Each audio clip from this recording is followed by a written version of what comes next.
Anak-anak juga jadi korban perang Israel dengan Hamas. Data menunjukkan seratusan anak di Gaza Palestina tewas. Setidaknya 140 anak-anak Palestina telah terbunuh di jalur Gaza ketika militer Israel melancarkan serangan pada akhir pekan. Menurut Kementerian Kesehatan Palestina seperti dikutip dari dc-palestine.org. Kamis, tanggal 12 Oktober tahun 2023, Defense for Children Palestine, DCIP, telah mengkonfirmasi pembunuhan setidaknya 74 anak-anak Palestina dalam serangan langsung Israel di jalur Gaza antara tanggal 7 dan tanggal 10 Oktober.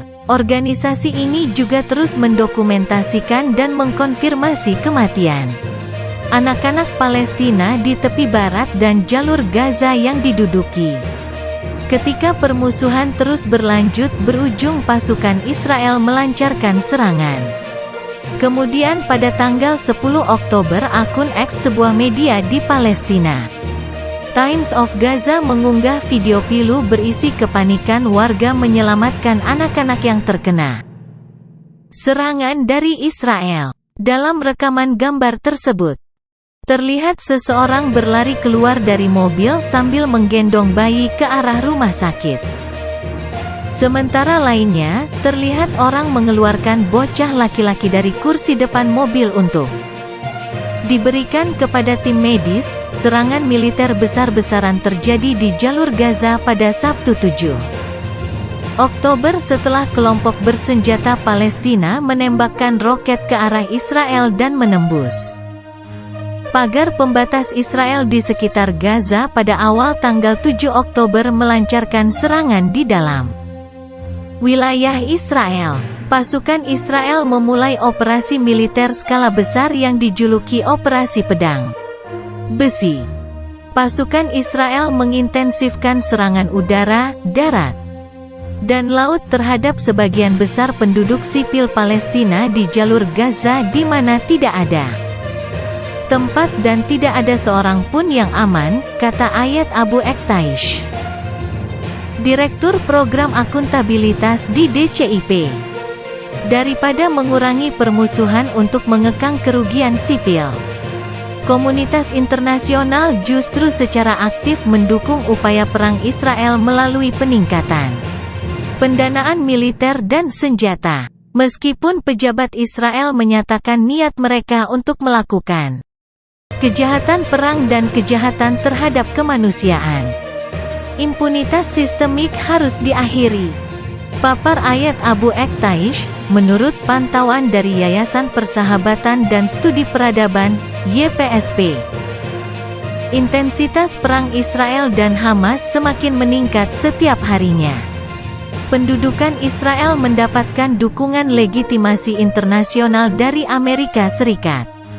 Dalam update laporan dan perkembangan terkini kondisi kemanusiaan Gaza per tanggal 10 Oktober tahun 2023 yang diterima liputan6.com Kamis, tanggal 12 Oktober tahun 2023. Situasi kemanusiaan di Gaza semakin memburuk pada hari keempat serangan berkelanjutan.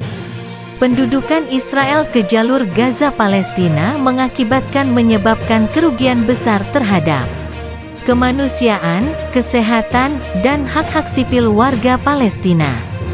YPSP juga melaporkan bahwa perang Hamas dengan Israel telah mengakibatkan 3 jurnalis tewas akibat serangan udara Israel terhadap bangunan yang berisi kantor-kantor media di barat Gaza. Jumlah jurnalis yang meninggal sejak dimulainya pertempuran, Badai Al-Aqsa, pada tahun 2021, telah mencapai 8 orang. Laporan YPSP juga menyebut bahwa jutaan nyawa orang di Gaza, Palestina terancam akibat perang Israel-Hamas. Kantor Informasi Pemerintah Palestina di Gaza memberikan gambaran bencana kemanusiaan yang tengah melanda wilayah tersebut.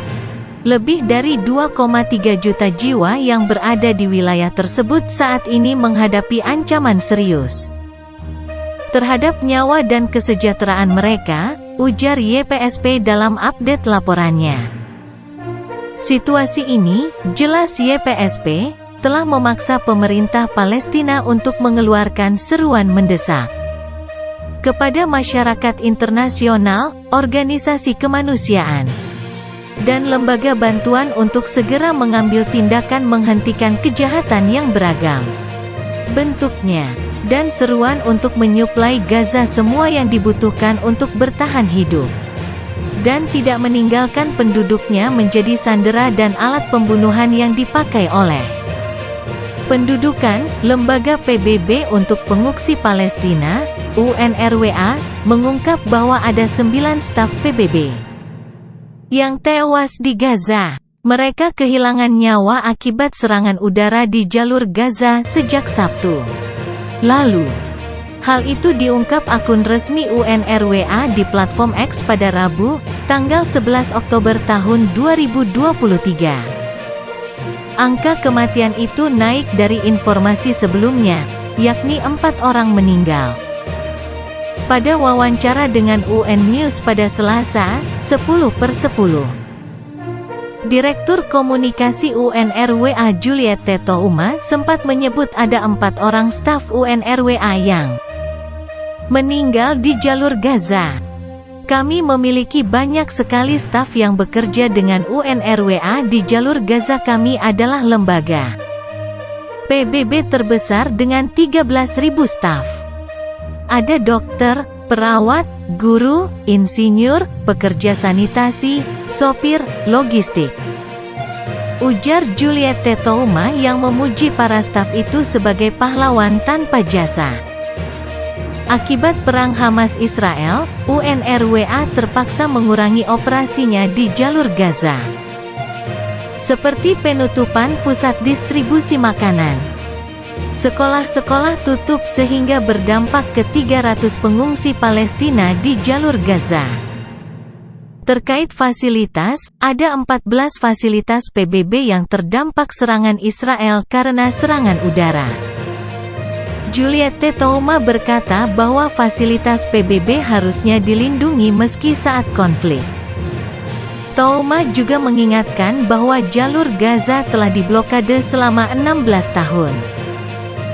2/3 masyarakatnya miskin, 1,2 juta orang bergantung pada bantuan UNRWA. Bantuan makanan UNWRA.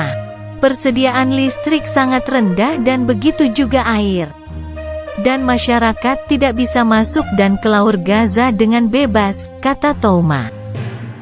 Ia pun menegaskan pesan PBB agar konflik segera berhenti. Ketidakpastian, ketakutan, kesedihan, dan duka. Ini waktunya agar semua hal ini berakhir demi semuanya, ucap Touma. Kementerian Luar Negeri Palestina menuduh Israel menggunakan bom fosfor putih yang terlarang selama pengeboman ke Gaza pada Selasa, tanggal 10 Oktober tahun 2023. Amunisi mematikan itu diduga digunakan dalam serangan ke Kompleks Al-Karama di Gaza Utara, yang menjadi rumah ratusan keluarga. Pesawat tempur dan artileri Israel menggunakan fosfor putih yang dilarang secara internasional, menghancurkan lingkungan Al-Karama di barat laut kota Gaza dengan serangkaian udara terus-menerus, tulis Kementerian Luar Negeri Palestina di X alias Twitter. Pada Selasa malam, ada korban jiwa dan luka, sementara ambulans dan kendaraan pertahanan sipil tidak dapat mencapai daerah tersebut karena intensitas serangan udara dan rusaknya jalan-jalan utama. Sumber Middle East Eye di lapangan melaporkan melihat pemandangan yang konsisten dengan penggunaan bom fosfor putih oleh Israel pada masa lalu di Gaza, termasuk selama konflik tahun 2008. Tuduhan Palestina tidak dapat diverifikasi secara independen.